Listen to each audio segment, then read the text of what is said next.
উনি আপনাদের সামনে সালাম। আসসালামু আলাইকুম।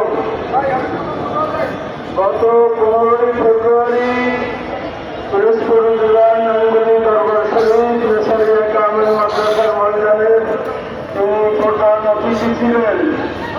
ওনার বক্তৃতায় বলে গেছেন যে ওনার আর আশা হবে না, ওনার ছেলে আবু বকরকে পাঠাবে।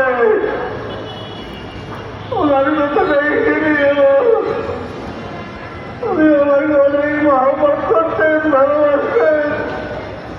ওনার কথা শোনার পর থাকতে পারি নাই।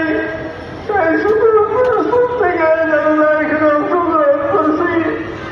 আপনাদের কাছে ওনার জন্য তো চাই যেন উনি জান্নাতের উৎসব শুরু হলেন। আমি আসসালামু আলাইকুম ওয়া রাহমাতুল্লাহ ওয়া বারাকাতুহু। যে ভাইজান আমাদের সামনে অ্যাম্বুলেন্স থেকে আপনাদের সামনে এখন লাগানো হবে। সামনে আমরা সামনে একটু জায়গা করে দেবো, রাস্তা এখনই আসবে এবং নাঙ্গলের মধ্যে কথা বলেছেন। আর এখন আসল বিষয় যেটা সেটা হলো মৌলানা মীর হাবিবুর মতুলবী সাহেবের বড় সাহেব যারা যিনি ওসিয়ত করতেন যে আমি চলে গেলে আমার জানাজা আমার বড় ছেলে মৌলানা আবুল বকর করবে। তো আশা করি উনি এই এলাকায় বসবাস করার কারণে আমাদের কামাল কালাম তারপরে আবু বকর একসাথে চলাফেরা করেছে সবাই, তাদের ত্রুটি নিশ্চিত হলে একটু ক্ষমাসম্মতি হিসেবে দেখবেন। অভিভাবক হিসাবে এখন আপনাদেরকে কাছে রেখে গেলাম।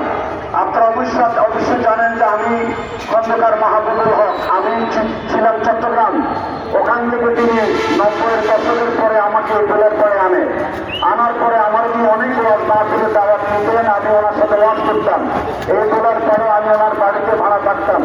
এখন আমি বাড়ি এবং ফ্ল্যাট কিনে চলে গেছি ওই যে মেটা বাড়িতে। তা আমিও হুজুরের সাথে থাকা অবস্থায় আমার যদি কোনো ত্রুটি আমার অনেক ত্রুটিমুক্ত হয়েছে। আপনারা আমাকে ক্ষমা সুন্দর দৃষ্টিতে দেখবেন।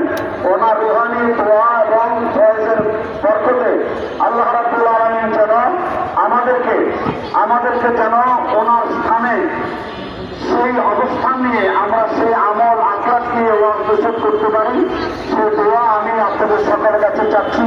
এখন আমাদের আবু বকর আপনাদের কাছে শেষ কথা বলে জানাজার জন্য লাশ আসলে লাশ আসুক না, লাশ আসুক।